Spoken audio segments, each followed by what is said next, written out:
and then reviewing discussion board posts. Or grading. Yeah, we'd much rather have you guys reach out to us than sit and stare and read.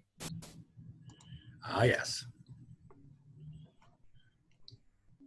All right.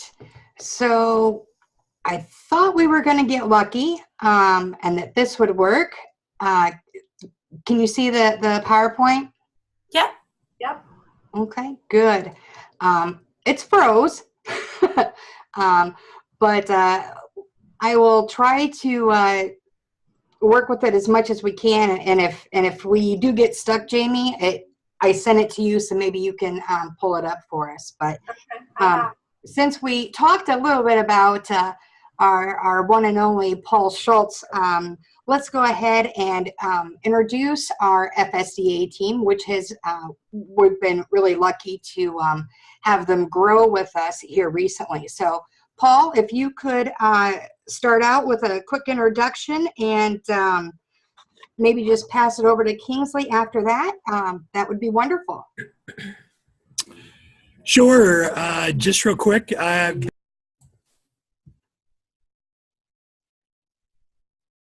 Paul, you muted yourself. Yeah. There we go. About 9 years, and I have been in the academics, FSDA role for about 6 of those or 7 of those 9 years. And very excited to be here working with you, and let me know if I can help.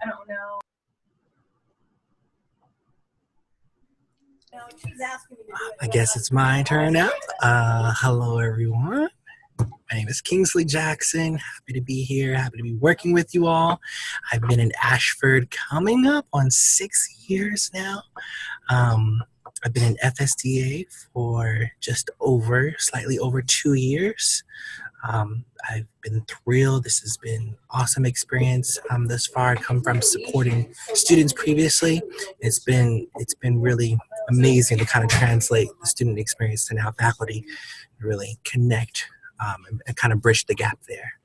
So excited to continue working with you all. Catherine, over to you. Yay.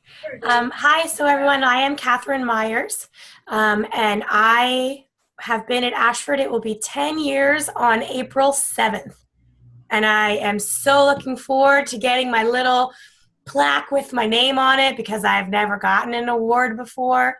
So my 10-year anniversary is coming up. I have been on the team as an FSDA for 7 of those 10 years. Before that, I was in the training department here at Ashford. I'm a former middle school teacher, mom of a 3-year-old little girl who is the absolute love of my life, and my kooky husband too. I love him too. He's fun. And I'm looking forward to working with you all. Reach out anytime you need anything. Right on. Thank you, Paul, Kingsley, and Catherine. We do have one additional FSDA supporting our courses. Her name is Shauna Brown. She couldn't be with us today because she's currently on her honeymoon, so congratulations to Shauna. She did want to meet you all and was kind enough to share a video with us. So if we can get the slide to move. Hey, Stacy? Yeah. This is Rich. You know that piece you just had up with all that data on it? With the slide? Grammarly context and all that? Oh, right. Yeah, bring it back up for just a sec. Just got a little quick story to tell. Okay. Let me. Number 12. I got that, and I was blown away with it, particularly the Grammarly paper context. So I sent it to Andrew Clark. Nice. I said, I want you to understand how powerful these tools are for people, and we're really just getting started. And he was blown away.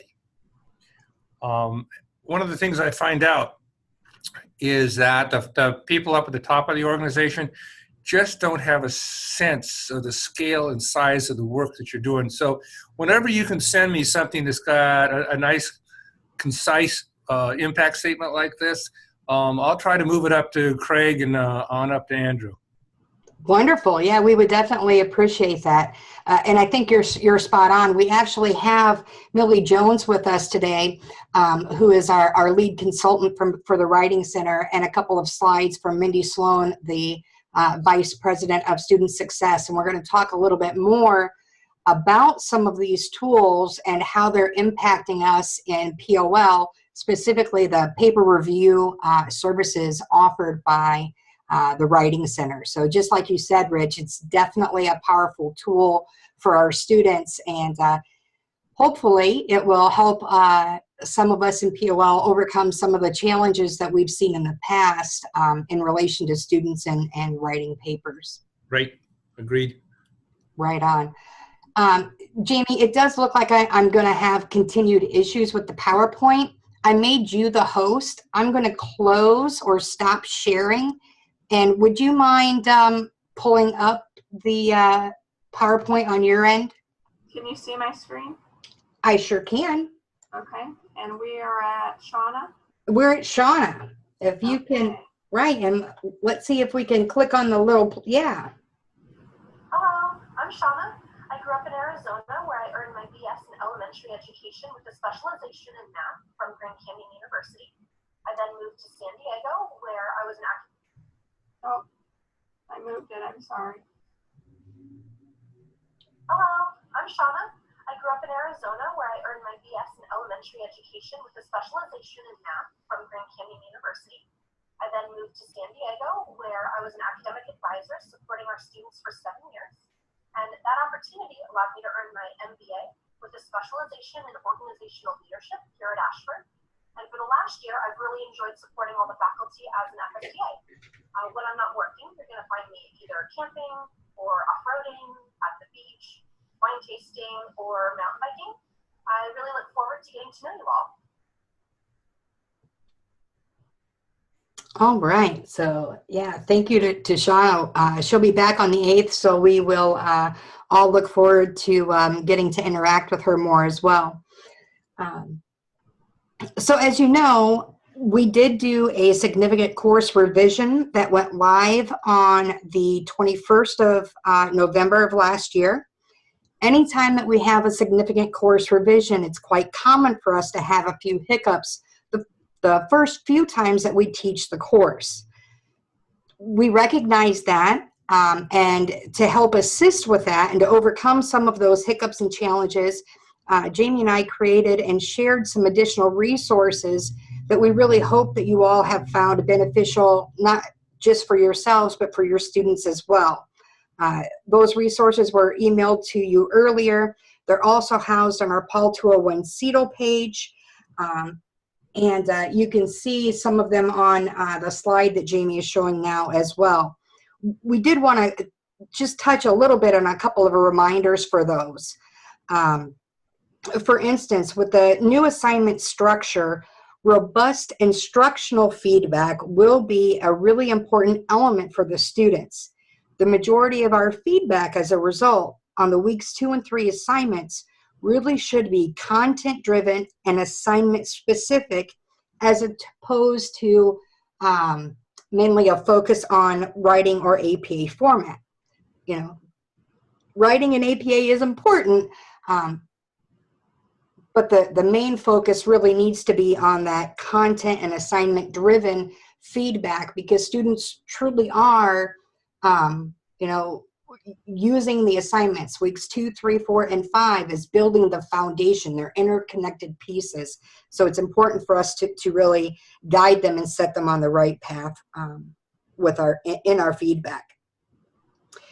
We created an announcement that also included a video for our students.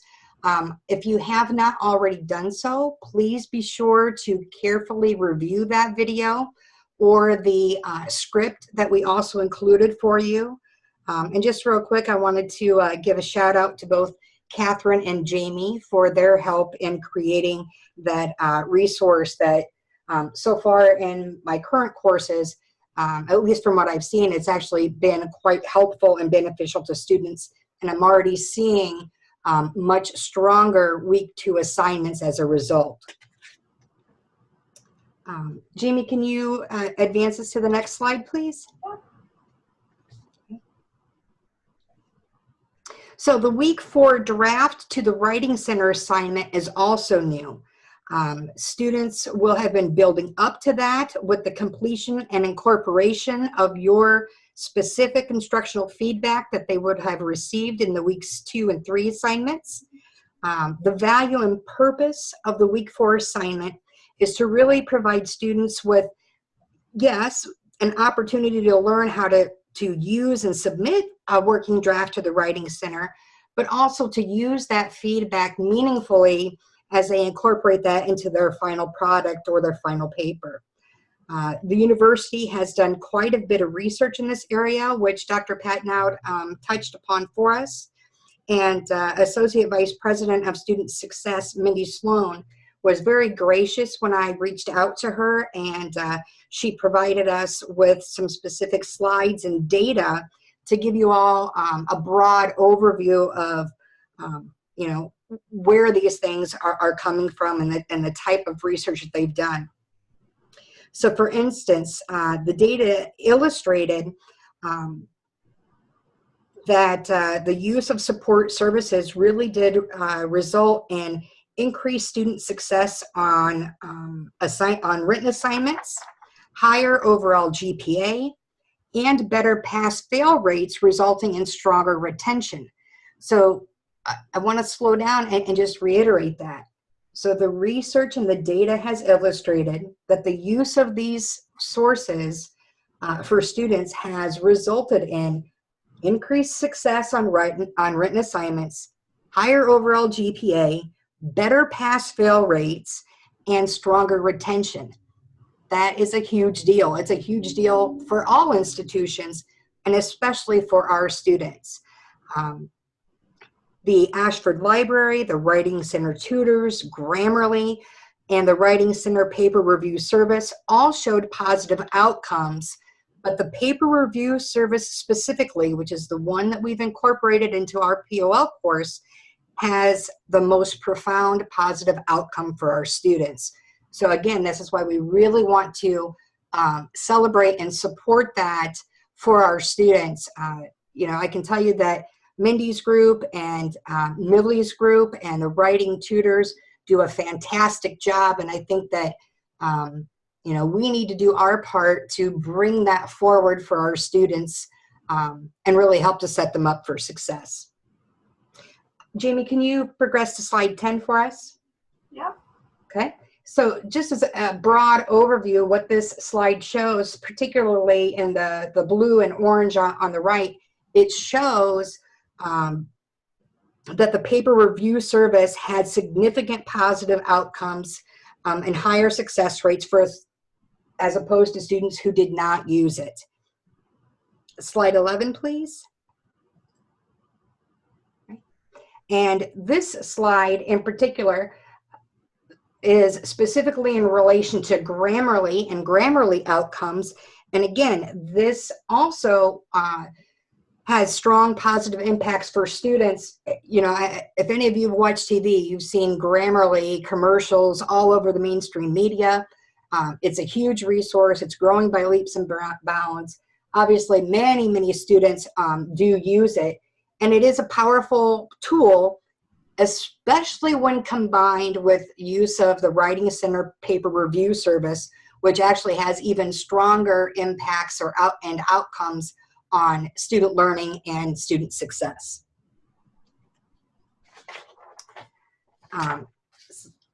Right? And then in this slide, we really see those resources. And this is another slide that Mindy sent us that really illustrates what they did in 2017, how successful these student resources are. And we certainly do indeed want to continue to see these trends grow and evolve. Now, keep in mind, the statistics on these slides was before courses like POL and many others have started incorporating the required use of the paper review service. So we really want to see that purple box increase over the next year, year and a half. And I think that we are on track to see that. Slide 13, please. Now, to that end, students do have up until day 3, Thursday of week 5, to submit the actual feedback document they will receive back from the Writing Center into SpeedGrader. And that's important to note because obviously when the course first rolled out, we didn't have that language specifically in the right area, and a lot of students missed that. So we do want to not penalize the students and let them know that they do have until Thursday of week 5 to get that document uploaded into SpeedGrader. It does take 24 hours. So really students, in theory, we would love to see them submit their working draft by Monday, but even if they can get it in Tuesday or Wednesday at the very latest, they would still have time for the Writing Center to provide the feedback and receive the document back. The good news is that the specific language about that is being added directly to the instructions for students in the class, and that should have went live in all courses that started yesterday going forward. We also provided you all with a sample announcement that instructors are certainly welcome to modify to reflect their own voice and to post for the students in class that literally shows them what that document they'll get back from the Writing Center actually looks like. Some students were, inadvertently trying to submit their actual draft, which isn't the purpose here. The purpose here is we want to see the actual document that they got back from the Writing Center. Obviously the reason for that is so that we know that they've submitted the draft, received the feedback, and then now they'll be able to incorporate that for their final paper. The other thing that I have on this slide is I really want you all to strongly consider reinforcing for students that it's okay to submit a working draft. Sometimes students have said to me, like when the course first rolled out, I didn't have enough time to do a complete and polished draft. That's okay. The students are going to get much more out of the experience if they submit something rather than nothing.